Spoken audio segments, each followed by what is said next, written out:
Bonjour à tous, nous devons multiplier nos interventions pour éviter le pire à notre pays autant que possible. Ma vidéo aussi va comporter deux parties. La première partie va porter sur l'appel de Soro Guillaume depuis la France. Donc je vais m'adresser à la France et au peuple français. Et la deuxième partie portera sur évidemment la désobéissance civile et sa définition et son sens réel.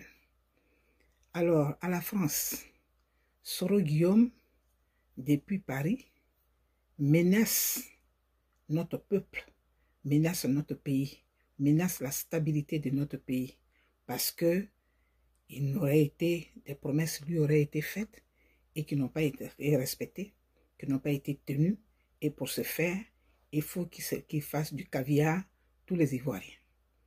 Alors, le rebelle qu'il est, depuis Paris, il ne cesse de multiplier ses actions, il ne cesse de narguer les Ivoiriens, il ne cesse de narguer le peuple de Côte d'Ivoire, et au vu et au su, sans intervention, sans réaction de la France.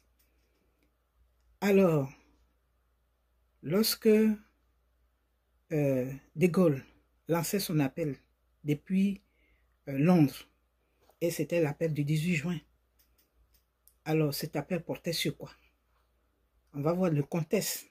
Si la Côte d'Ivoire est dans le même contexte, pour que la France accepte et ne se taise sur les menaces, sur les appels à la résistance, sur les appels à la force, sur les appels au désordre qu'il lance depuis Paris. Alors, que dit l'appel du 18 juin 1940 de De Gaulle? Aujourd'hui, nous allons parcourir, on va dire ce qui est écrit. Il est écrit que les chefs qui, depuis de nombreuses années, sont à la tête des armées françaises ont formé un gouvernement. Ça, c'est l'appel de Gaulle. Ce gouvernement, alléguant la défaite de nos armées, s'est mis en rapport avec l'ennemi pour cesser le combat. Certes, nous sommes submergés par la force mécanique, terrestre et aérienne de l'ennemi. Infiniment plus que leur nombre, ce sont les chars, les avions, la tactique des Allemands qui nous font reculer. Ce sont les chars, les avions, la tactique des Allemands qui ont surpris nos chefs au point de les amener là où ils en sont aujourd'hui. La France n'est pas seule. Elle n'est pas seule dans cette île. Elle n'est pas seule. Elle a un vaste empire derrière elle. Elle peut faire bloc avec l'empire britannique qui tient la mer et continue la lutte. Toutes les fautes, tous les retards, toutes les souffrances n'empêchent pas qu'il y a dans l'univers tous les moyens, renforts, tous les moyens plutôt pour écraser un jour nos ennemis. Et ces moyens portaient entre autres sur la contribution, le renfort de leur armée, de leurs soldats par nos braves parents, nos vaillants guerriers parents aïeux qui ont été déportés là-bas pour aider cette France. Foudroyés aujourd'hui par la force mécanique, nous pourrons vaincre dans l'avenir par une force mécanique supérieure. Le destin du monde est là. Moi, général de Gaulle, voici son appel. Actuellement à Londres, j'invite les officiers et les soldats français qui se trouvent en territoire britannique ou qui viendraient à s'y trouver avec leurs armes ou sans leurs armes. J'invite les ingénieurs et les ouvriers spécialisés des industries d'armement qui se trouvent en territoire britannique ou qui viendraient à s'y trouver à se mettre en rapport avec moi. Quoi qu'il arrive, la flamme de la résistance française ne doit pas s'éteindre et ne s'éteindra pas. Cet appel-là portait sur quoi? Il s'agissait de quoi? La France était occupée à cette époque-là par les nazis, par l'Allemagne. La France traversait, était dans un combat, dans une guerre contre l'Allemagne. Et donc, quand De Gaulle s'est réfugié, il est parti à Londres, c'est de là-bas qu'il a lancé cet appel-là de résistance patriotique. Donc, c'est parce qu'il y avait une situation de désordre, une situation de guerre. Et même, il est dit qu'au début, il n'a pas été écouté, mais à la fin, il y a eu des volontaires qui ont prêté oreille et c'est parti de fil en aiguille jusqu'à ce qu'ils puissent vaincre et mener le combat et arriver à la victoire, à ces défaites des Allemands. En Côte d'Ivoire, Soro Guillaume qui est à Paris là-bas et qui lance les appels, qui menace la sérénité des Ivoiriens pour dire que oui, il n'y aura pas d'élection. Je l'ai dit, sachant que c'est un rebelle, sachant que c'est lui qui a déjà conduit la rébellion, qui a mené la rébellion, et il dit, je l'ai dit, et c'est ça, vous n'avez pas confiance en moi, ça veut dire, il menace de nous envoyer une autre guerre.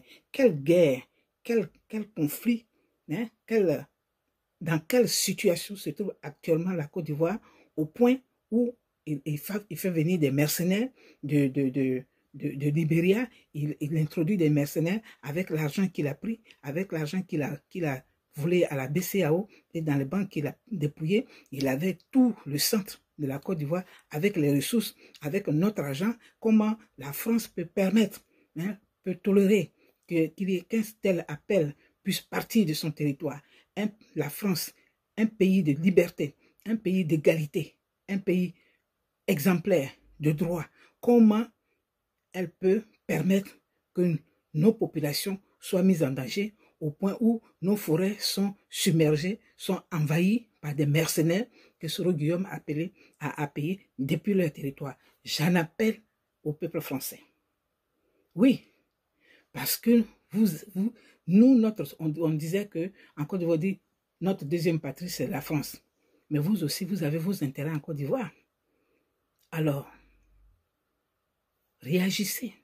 Ne permettez pas que de votre terre, le pays des droits et des libertés, le pays de la démocratie, qu'on puisse lancer des appels, qu'on puisse organiser des mercenaires pour aller attaquer une population parce que tout simplement, monsieur veut, vaille que vaille, prendre s'asseoir dans le fauteuil qu'il avait, lequel fauteuil pour lequel il disait s'était battu pour quelqu'un. La France, vous ne pouvez pas permettre cela. Ce que vous avez fait par Sarkozy, au point où notre président s'est retrouvé, le président qui a été élu s'est retrouvé à la CPI, et que la CPI a jugé, déclaré non coupable, libre et acquitté, mais qui est toujours maintenu pour des raisons politiques, vous ne pouvez pas laisser Soro Guillaume se pavaner sur votre territoire en nous menaçant. Alors, vous êtes complice ou responsable de ce qui adviendra. Oui, et je voudrais que ma vidéo là parte, soit transmise pour ceux qui peuvent, là où ça peut être entendu. Oui, parce que il ne nous reste que quelques jours et c'est des menaces. Nos forêts, Abidjan est cerné. Il y a des, on ne sait plus qui circule en Côte d'Ivoire. Le même scénario qui s'était passé en 2010, c'est ce qui est en train de se passer.